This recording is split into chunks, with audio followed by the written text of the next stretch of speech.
welcome to another version of the Lightest and Best, where we look at the lightest and best offering from a variety of knife manufacturers. Today we're going to be looking at the Benchmade Sequel knife. 1988 was a great year. Orange Crush by REM was the #1 song, I Married My Girlfriend, and Benchmade released the Axis Lock for the first time. The Axis Lock was first released on the 710. McHenry & Williams designed and patented the Axis Lock, but gave Benchmade the exclusive rights to manufacture it. Since then, at least 38 models of Benchmade knives have incorporated the Axis Lock into their design. In July of 2016, the patent on the Axis Lock expired, so other manufacturers could also legally manufacture it. An example of a manufacturer that manufactures something like the Axis Lock is Gonzo Knives from China. It doesn't have quite the same smoothness, but this is a G753 Gonzo. It has a 3.5-inch blade, and it can be purchased for only $20. There's a 3-inch version of the same model that goes for only $12. You can buy them at Going Gear if you want to. If you want to try out an Axis Lock without spending the full Benchmade price.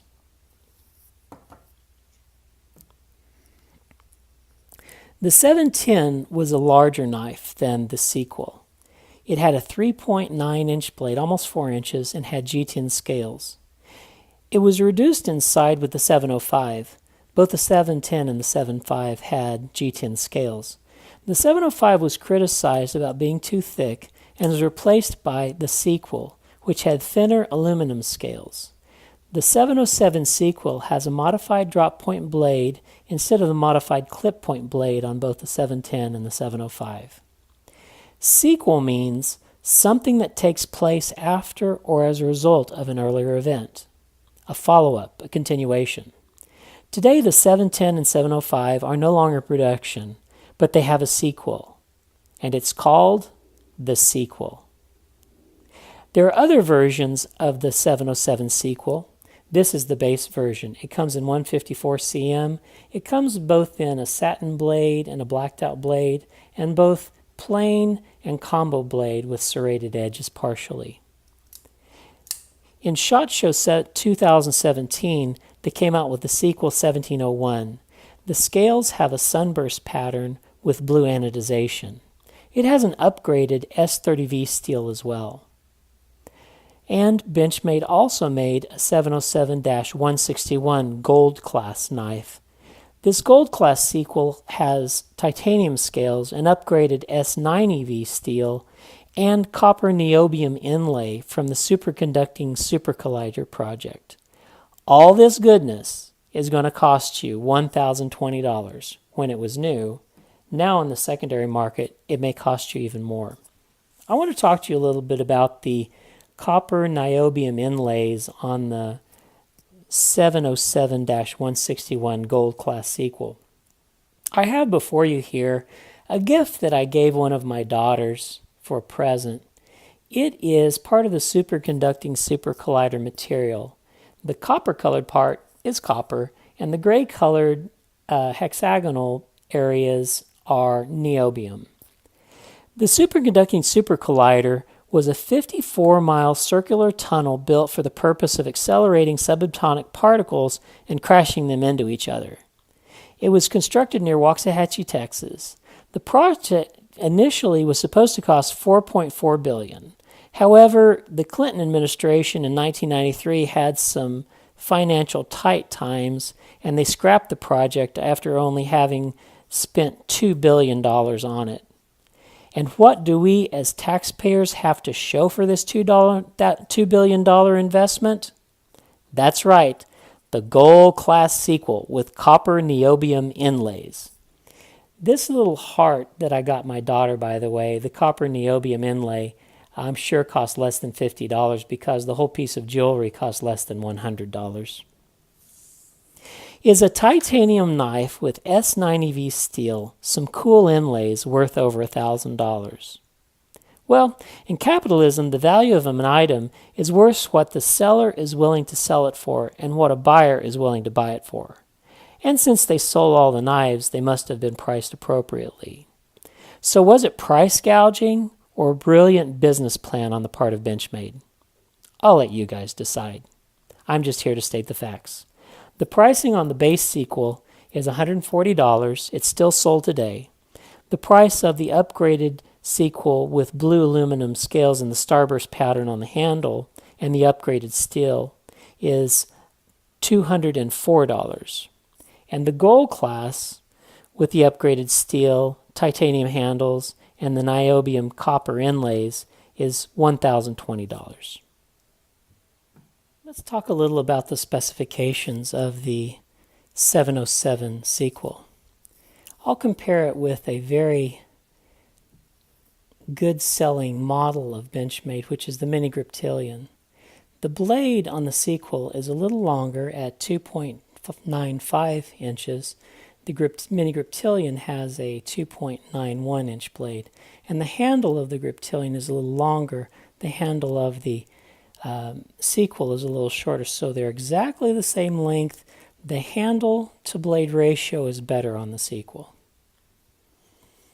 And here is the Spyderco Para 3. It has a 3-inch blade. The handle is much larger than the sequel. We're going to do some more Benchmades here. Here's the Benchmade Emissary, which is exactly the same size. And the Benchmade Valet, which is also the same size. And here we have the Spyderco Native 5, having a 3-inch blade and is a little bit larger knife. And I've already mentioned the Gonzo, which is the G758, which is a much larger knife but has the axis lock as well. The blade on the sequel is 154 cm, and it has a saber grind with swedging on the anterior portion. This particular model has a combo edge, although it comes in a plate edge. This model has a black coated blade. It also comes with a satin coated blade.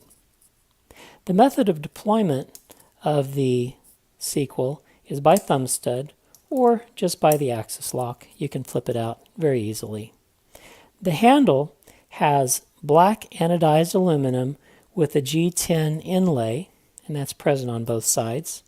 It has a small back spacer, which I believe is made of G10 also. And because it's small, it's got a flow-through design. As you can tell, inside the aluminum handle scales, there is a black-coated, skeletonized stainless steel liner. There is no lanyard hole on this particular version. The 710, the original version, had a lanyard hole.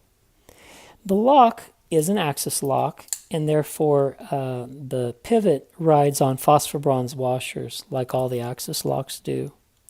The pocket clip is a surface-mounted spring clip, right-handed or left-handed, tip-up only carry. The ergonomics of the knife are good. I can get a 4-finger grip easily on the knife. Sometimes people with larger hands have difficulty getting a 4-finger grip, but for me, it's just the right size. The action, like all axis lock, is a free fall blade and is wonderfully smooth. You can flip it with your thumb, or you can just pull back on the axis lock and flip it out like that. It's easy to maneuver this knife with one hand. So what are my impressions about the Benchmade 707 sequel? I really like it, and I think it's historically important. Are there opportunities for improvement? There always are. For example, on the billboarding on the knife, on the show side is the Benchmade Maker's Mark, and on the back side is designed by McHenry & Williams and the blade steel type 154 cm, but then they put the patent number, US patent number, and then it says the patent number. Really, owners of knives don't want to know the patent number. If we want to know the patent number, we can look it up, but I think it's just an unnecessary extra thing to put on a blade to make it cluttered. I think it could do without it. The other thing I would say would be an item for improvement would be the price. The base level of knife is priced at $140, and that's for an aluminum handled knife with 154 cm steel. Many other makers will give you a titanium knife with S30V steel at that price, and I just want to give some examples. Let's talk about the mini griptilian. Basically, the sequel is a mini griptilian with a thinner aluminum handle and a narrower aluminum handle. But basically, they have the same axis lock, the same blade steel, and the same size. The mini griptilian uses FRN for their handles opposed to aluminum, but the cost is only $94, $50 more than the aluminum handle of the sequel. Would you pay $50 more for an aluminum handle? Many people may not. Let's go to another company, the Spyderco. The Spyderco came out with their Para 3, and Spyderco has left behind 154 cm. Even on their entry level of the Para 3, they started out with S30V steel, which is a higher grade steel. And it's the same idea. It has about a 3-inch blade, the handle's a bit larger, and it uses G10 scales instead of aluminum scales. But still, the Spyderco Para 3 goes for $120 in May of 2017, and the sequel goes for $140. Would you go for a super steel and save $20? Many people would. Another example of a better economic purchase would be the Native 5 in Spyderco. This particular Native 5 is the ultralight that has S110V steel. However, they make a Native 5 with S35VN steel. It goes for only $87 compared to $140. It's almost half the price and has a super steel on it. And then they came out this year with Maximet, the ultimate super steel that has a Rockwell hardness of estimated to be between 69 and 70. It's the hardest super steel ever put on a knife, and it's going for $144, only $4 more than the sequel. So Benchmade maybe wants to rethink their pricing policy. And I'm not even going to get into the sprint run editions with the 1701 and the gold class. But what do I like about the sequel? I like a lot. First of all, it's similar to the mini griptilian, but it's smaller and a better EDC size, and it has a narrower, more light handle. And the blade to handle ratio is better on this knife. So, if you're looking for a knife which is a smaller replica of the original axis lock knife, the 710, except with aluminum handles and a modified drop point blade, then the Benchmade sequel may be the knife for you. Thanks for watching. And for all you subscribers out there, we have passed an important milestone. After only 3 months of making knife videos, we've already attained 100 subscriptions to the channel. And so I wanted to send a thank you out there, and I'm going to be doing a giveaway. I'm going to be giving away for you lanyard people a couple of Chris Reeve lanyard beads. These are titanium lanyard beads that have blue anodization both in the top and the bottom and in the milled recesses. I'm going to be giving 1 to 2 different subscribers. The rules are you have to be a subscriber, and in the comments section, tell me what you were doing in 1988 when the first axis lock was released. If you're in your 20s and weren't born there, just mention the word lanyard in the comments section and you'll be entered in the giveaway also. So, those of you that aren't subscribers, like and subscribe, and we'll see you on the next lightest and best video.